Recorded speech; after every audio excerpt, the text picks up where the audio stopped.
Bonjour à tous, aujourd'hui je vous propose un exercice sur les complexes tirés du livret de préparation donc à la prépa Louis le Grand Henri IV. C'est un exercice qui est classé niveau 5, alors on va le faire, hein.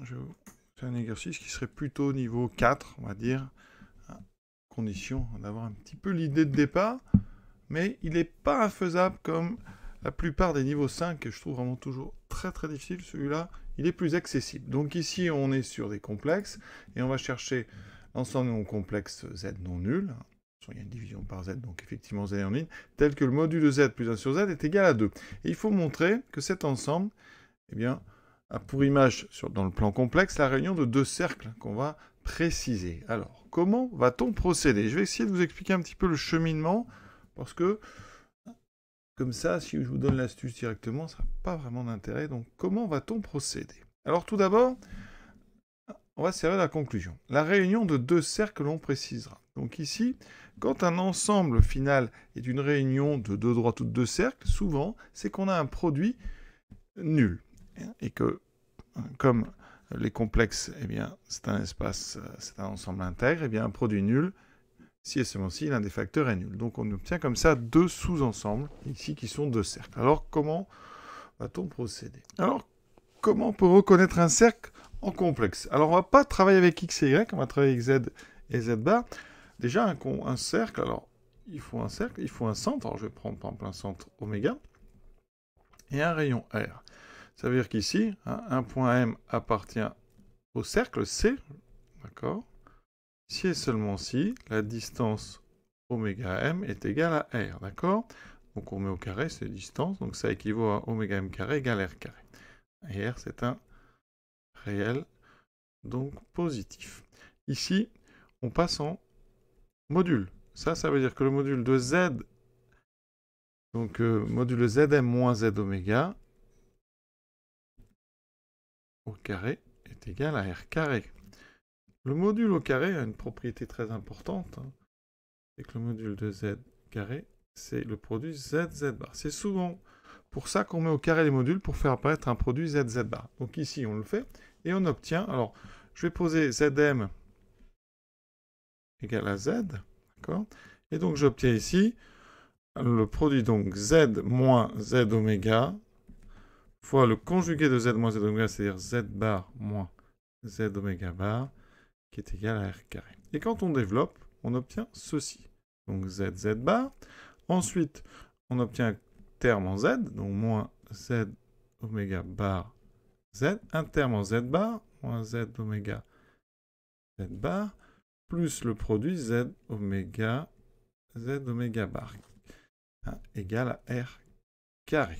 Ça nous donne quelque chose sous la forme, donc, ici, z bar, moins, donc un complexe ici, fois z, moins un complexe qui est conjugué de l'autre fois z bar, plus z oméga bar, c'est donc le module de z oméga au carré, moins r carré, égale à 0. Ça veut dire qu'on a une forme assez particulière. On aurait z bar, plus un complexe, je vais appeler A, fois z, plus un complexe qui est finalement le conjugué du premier, donc A bar, z bar, plus ici, un nombre. D'accord? Ici, je vais appeler ça B, égale à 0, avec B qui appartient à R. Voilà. Ça donne une forme comme ceci.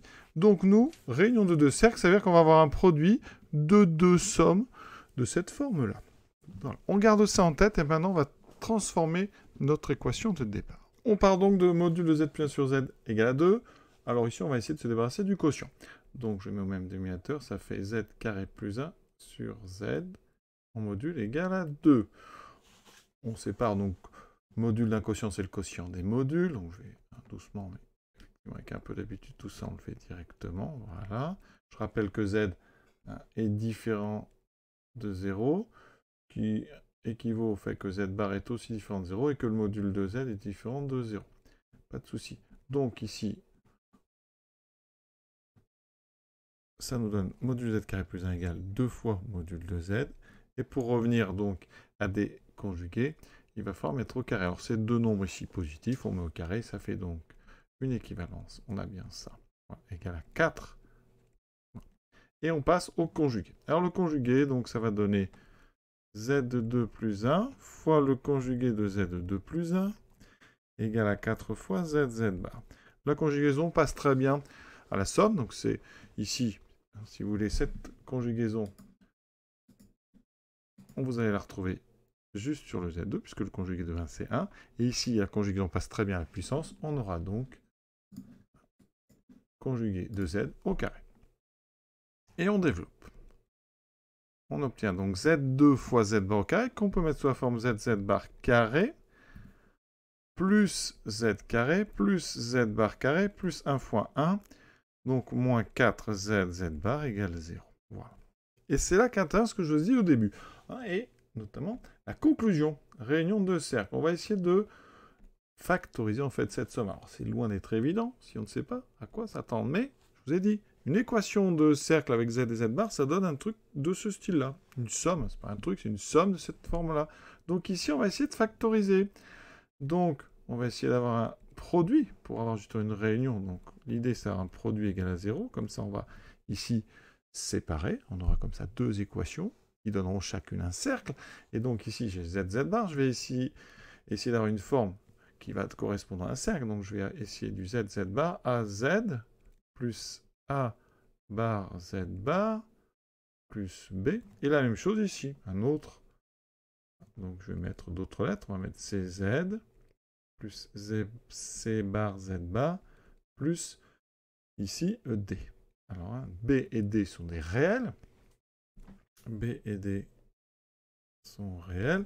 A et C sont des complexes. Alors ici, première chose, donc on va essayer en fait. Voilà, il va falloir trouver. Est-ce qu'on peut trouver une factorisation qui donnerait exactement ce terme? Alors déjà, B fois D, on regarde la constante. B fois D doit être égal à 1. Donc une idée qu'on peut avoir, c'est de prendre B et D égale 1. Donc on essaye. Là, vraiment, on essaye. Voilà. Alors, qu'est-ce qu'il faudrait pour choisir pour A et C? Alors, si on développe, on a bien ZZ bar au carré. Donc, c'est bon, on a bien le premier terme. Alors maintenant, qu'est-ce qu'on a comme terme? On a un terme en Z. Alors, un terme en Z qui apparaît, il y a ici AZ, et on aura un CZ. Donc, déjà, pour pas qu'il y ait de terme en Z à la fin, eh bien, il faut que A, Z et CZ se compensent. Donc, il faut prendre C égale moins A. Donc, déjà, on n'a pas le choix. Pour que ma factorisation marche, ici, il faut que donc C soit égal à l'opposé de A. Donc ici, on va mettre moins AZ, moins A bar Z. Voilà, il n'y a plus qu'une inconnue, c'est A. On a intérêt à ce que ça marche, bien sûr. On va donc regarder maintenant le terme en Z carré. Le terme en Z carré, alors, on a ceci. Et qu'est-ce qu'on a? Voilà. On a donc ici un terme en Z carré qui est donc moins A carré Z carré. Et ce terme-là, il doit être égal à Z carré. On n'a qu'un seul Z carré. Donc, moins A carré, forcément, doit être égal à 1. Donc, A carré doit être égal à moins 1. Donc, idée, on va prendre A égale I. On tente A égale I. Donc, A bar, on va le tenter égal à moins I. Et on va regarder si, en développant, ça donne bien ce qu'on a au-dessus. Donc, ici, je teste IZ, plus le conjugué de I. Donc là, j'aurai moins IZ bar. De l'autre côté, on aura moins IZ. Et le conjugué de moins I, c'est-à-dire plus IZ bar. Et je vais développer ça pour vérifier que c'est bien cette chose-là. Donc, vérifier. Alors, on a Z, Z bar en K. Donc, ça, c'est bon. Ensuite, les termes en Z carré. Donc, je dis, j'ai moins I carré. Moins I carré, ça fait 1. Donc, ça, c'est parfait. Ensuite, le terme en Z bar carré, il n'y en a qu'un seul. C'est Z bar, c'est donc moins I carré. Ça fait aussi 1. Donc, c'est bon pour les trois premiers termes. Ensuite, on a un terme en Z. Alors, en Z, on a donc IZ fois 1. Donc, on a I. Et on a un autre terme en Z, celui qui vient d'ici, qui fait une fois moins IZ. Donc, moins I, c'est bon. On n'a pas de terme en Z. Ensuite, terme en Z bar. Z bar, on a donc moins I. Et on a un autre terme en Z bar qui vient donc ici de 1 fois IZ bar, donc plus I. Donc ça fait bien 0. Ensuite, qu'est-ce qu'on a comme autre type de terme?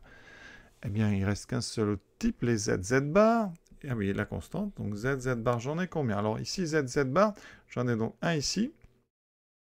D'accord? Donc je vais vous les montrer quand même. Le ZZ bar qui vient de là. J'ai un ZZ bar qui vient de là, donc ça m'en fait déjà 2. Voilà. Alors là, ça va pas trop bien. Donc ici, qu'est-ce qu'on a d'autre comme ZZ bar? On ne peut pas les oublier. Il y a aussi celui qui vient de là. Donc c'est du i carré, donc ça fait moins 1, donc ça ne va pas. Et on a un autre terme, celui-ci, plus i carré, donc moins 1. Donc j'ai pas de z bar, donc j'ai un petit souci. Alors on va essayer de changer un petit peu. Alors ce qu'on peut essayer de changer, peut-être c'est ce plus 1 et plus 1. J'ai mis plus 1, plus 1. On aurait pu tenter un moins 1, moins 1. Donc essayons ici, à la place d'être plus 1, plus 1, de mettre moins 1, moins 1. Qu'est-ce que ça va donner? Donc z bar carré, je l'ai. Ensuite, les termes en z carré. Alors ici, ça n'a pas beaucoup changé parce que je n'ai pas touché le terme ici. Hein, donc c'est moins i carré, ça fait bien. Ensuite, le terme en z bar carré, celui-là aussi, il n'a pas changé. Donc c'est toujours ceci. Ensuite, terme en z. Alors, les termes en z, donc j'ai moins iz maintenant, moins i, et de l'autre côté, plus i. Donc ça, c'est bon. Hein, comme on a changé les deux signes, ça s'annule encore. Ensuite, le terme en z bar. Donc, j'ai cette fois-ci moins i fois moins 1, donc plus i. Et de l'autre côté, j'ai donc un moins i. Ça s'annule encore, donc ça marche. Ensuite, le terme en z bar, celui qui nous posait problème. Maintenant, ici, j'ai moins 1. Ça, c'est mieux déjà, parce qu'à la fin, il nous en faut moins 4. Ensuite, je vais vous montrer donc avec les flèches les différents termes. Donc, on a le ici, donc, premier moins 1.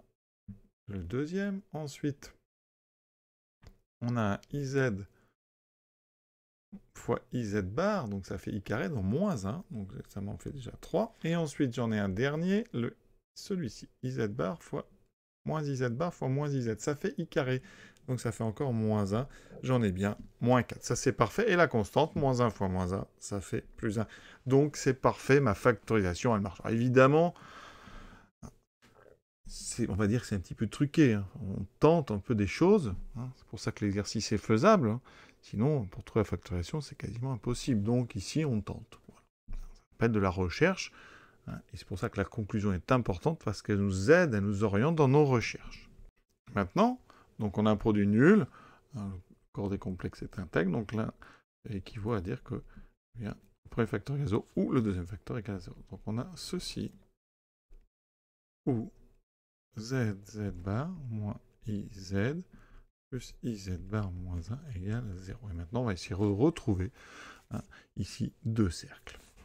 Occupons-nous de la première équation. Alors, par rapport au travail qu'on a fait tout à l'heure, ici, le coefficient de z, c'était moins z oméga bar. Ça veut dire que le i, c'est moins z oméga bar. Ça va nous permettre, en fait, de trouver... Donc ici, j'enlève d'abord le moins, donc z oméga bar est donc égal à moins i. Je conjugue z oméga, c'est i. Donc le centre serait i. Donc on va essayer ici. Donc ça veut dire que on a donc ici z bar plus donc iz. Donc ça, je vais l'écrire moins donc ici z oméga bar z, d'accord, plus donc enfin moins z oméga z bar, d'accord, z bar c'est z oméga c'est i, donc c'est ça, et c'est ce moins 1 qu'il faut que je transforme. Alors, module de z oméga carré, j'ai pris oméga égale i, ça fait donc 1. Donc ça veut dire qu'ici, le moins 1 que j'ai, il est censé représenter z oméga module au carré moins r carré, c'est censé être égal à moins 1. Donc comme z oméga carré vaut 1, ici j'ai donc 1 moins r carré qui est égal à moins 1, r carré est donc égal à 2. Donc r serait égal à racine de 2. Donc ici, je vais écrire plus z oméga carré moins racine de 2 au carré égale 0. Je vais revenir par équivalence. Donc ici, je factorise. Ça me donne donc z moins z oméga fois z bar moins z oméga bar égale r carré égale racine de 2 au carré.